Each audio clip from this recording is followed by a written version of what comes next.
Corona से लड़ाई में सरकार का बड़ा कदम, 18 साल से ऊपर के सभी लोगों को लगेगी वैक्सीन। ये फेज 3 होने जा रहा है। अब तक 45 साल से ऊपर के सभी लोग वैक्सीन के लिए एलिजिबल थे। मांग की जा रही थी कि उम्र की जो सीमा है इसे हटा दिया जाए। 18 साल से ऊपर कोई भी शख्स अब वैक्सीन लगवा सकता है। 1 मई से अगला फेज शुरू होने जा रहा है, जिसमें 18 साल से अधिक उम्र का कोई भी व्यक्ति वैक्सीन के लिए एलिजिबल होगा, वो वैक्सीन लगवा सकता है। अब से कुछ देर पहले प्रधानमंत्री ने डॉक्टर्स के साथ मीटिंग की, उसके बाद देश की बड़ी फार्मा कंपनियों के साथ मीटिंग की, बड़े दवा कारोबारियों के साथ मीटिंग की, और यह बड़ा फैसला प्रधानमंत्री की अध्यक्षता में हुई मीटिंग में लिया गया है कि 1 मई से अगला चरण वैक्सीनेशन का शुरू होगा।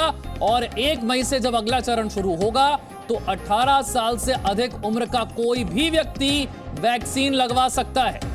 देश में कोरोना संक्रमण के मामले बेहद तेजी से बढ़ रहे हैं और ऐसे में वैक्सीन की डिमांड भी बढ़ रही है। हर कोई चाहता है कि वो वैक्सीन लगवाए, कोरोना से बच सके।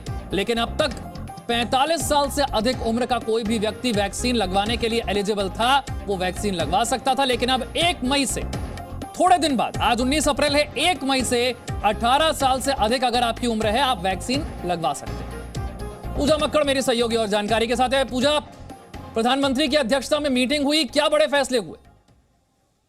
देखिए विशाल, सबसे बड़ा फैसला तो ये है कि 18 साल से सभी के ऊपर के सभी लोगों को वैक्सीन मिलेगी, और इसकी सब वजह भी बहुत साफ है।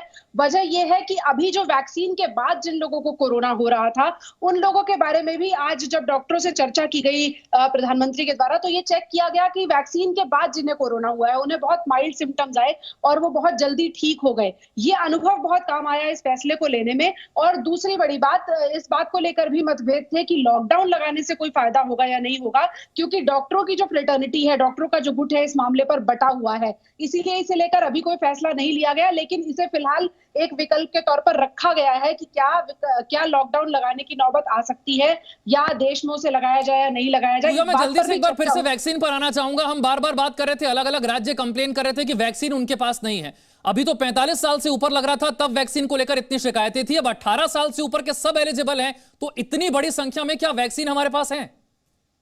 देखिए विशाल, इससे पहले ये फैसला लिया गया है कि 3 वैक्सीन ऐसी हैं जो कि अलग अलग देशों में अप्रूव्ड हैं, जिसमें से मॉडर्ना है, फाइजर है और एस्ट्राजेनेका की एक वैक्सीन है। हमारे पास ऑलरेडी 3 वैक्सीन है, जिसमें स्पुतनिक है, भारत बायोटेक की कोवैक्सीन है और कोविशील्ड है। ऐसे में कुल मिलाकर अब हमारे पास व्यवहारिक तौर पर 3 वैक्सीन है और सैद्धांतिक तौर पर 6 वैक्सीन है। और चूंकि इस फैसले को लिए हुए 1 हफ्ते से ज्यादा का समय हो गया है, तो बहुत मुमकिन है कि 1 मई जब से ये फैसला लिया गया है, तब तक हमारे पास बाकी तीनों वैक्सीन की भी सफिशिएंट डोज आ चुकी हो, एडिक्वेट डोज आ चुकी हो। और हम ये भी साफ कर दें जी न्यूज के दर्शकों को कि अभी तक जितनी भी रिसर्च हुई है वो 18 साल से ऊपर के लोगों पर ही हुई है, इसीलिए उन्हें ये वैक्सीन मिल जाएगी और उसमें कोई दिक्कत नहीं होगी।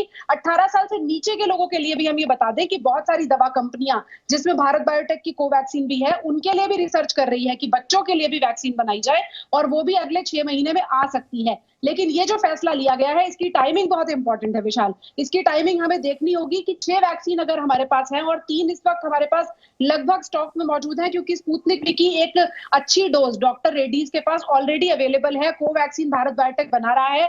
2 दिन पहले ही सरकार ने यह फैसला लिया कि कोवैक्सीन को कुछ ग्रांट दे दी जाए, सहायता दे दी जाए, 65 करोड़ की सहायता देकर, और अगले 2 महीने के अंदर उनकी जो उत्पादन क्षमता है उसे 2 गुना बढ़ा दिया जाए। तो 2 महीने में कोवैक्सीन अगर काफी ज्यादा क्षमता से काम करेगी, और कोविशील्ड की डोज को लेकर अभी तक भारत में कोई समस्या आ भी नहीं रही है, ऐसे में हमें मान के चलना चाहिए कि 6 वैक्सीन का स्टॉक हमारे पास होगा। और थोड़ी दिक्कतें हो सकता है 1 मई के आसपास आए, पहले हफ्ते में थोड़ी बहुत वैक्सीन शॉर्टेज हो, लेकिन एक बार ये सिलसिला चल पड़ेगा तो तेजी से देश को वैक्सीनेट किया जा सकेगा। और जो सेकंड वेव है, बहुत तेजी से वैक्सीनेट किया जा सकेगा, और इसीलिए हम कह रहे हैं कि कोरोना से लड़ाई में ये अब तक का सबसे बड़ा फैसला है।